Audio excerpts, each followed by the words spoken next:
খুলনার বহুল আলোচিত রহিমা বেগম ফের নিখোঁজ হয়েছেন বলে খবর উঠেছে।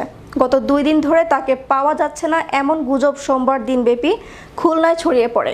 বিভিন্ন গণমাধ্যম তার মেয়ে মরিয়ম মান্নানের বরাত দিয়ে এই সংক্রান্ত খবরও প্রকাশিত হয়। বিস্তারিত ডেস্ক রিপোর্টে।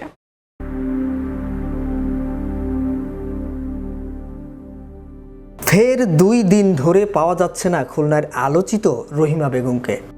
রহিমা বেগমের মেয়ে মরিয়ম মান্নানের বরাত দিয়ে বলা হয়, তার মা খুলনার বাসা থেকে কোথাও বের হয়ে গিয়েছেন, তাকে পাওয়া যাচ্ছে না। তবে এই বিষয়ে তারা কোনো অভিযোগ দিবেন না। কে বা কারা এ ধরনের গুজব ছড়াচ্ছে? যে কোনো জায়গায় বেড়াতে যেতে পারেন। এর আগে রহিমা বেগম স্বেচ্ছায় আত্মগোপনে যাওয়ার পর এ সংক্রান্ত মামলা তদন্ত করেছিল পুলিশ ব্যুরো অফ ইনভেস্টিগেশন। এ বিষয়ে পিবিআই খুলনার পুলিশ সুপারের কাছে জানতে চাওয়া হলে তিনি বলেন, আদালতে রহিমা বেগমকে তার মেয়ে আদুরি বেগমের জিম্মায় ছেড়ে দিয়েছেন।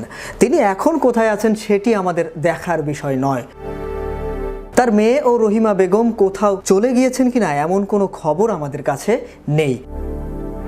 এদিকে সোমবার দুপুরে খুলনার মেট্রোপলিটন ম্যাজিস্ট্রেট আদালতে 22 ধারায় এ জবানবন্দি দিয়েছেন খুলনার আলোচিত রহিমা বেগমের ছেলে মিরাজ আল সাদি। তিনি জানান, তার মা অপহরণের নাটক সাজিয়েছেন। তিনি স্বেচ্ছায় আত্মগোপনে ছিলেন, কিন্তু তিনি আদালতে ভুল জবানবন্দি দিয়েছেন। বিষয়টি বুঝতে পেরে তার খারাপ লেগেছে।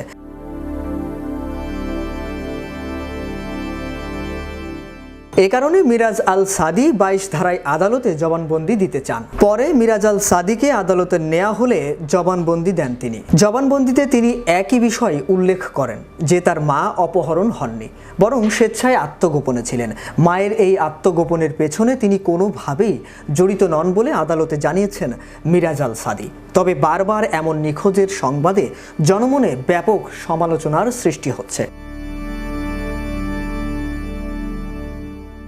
শাহরিয়ার আহমেদ, বিশ্ব বাংলা 24।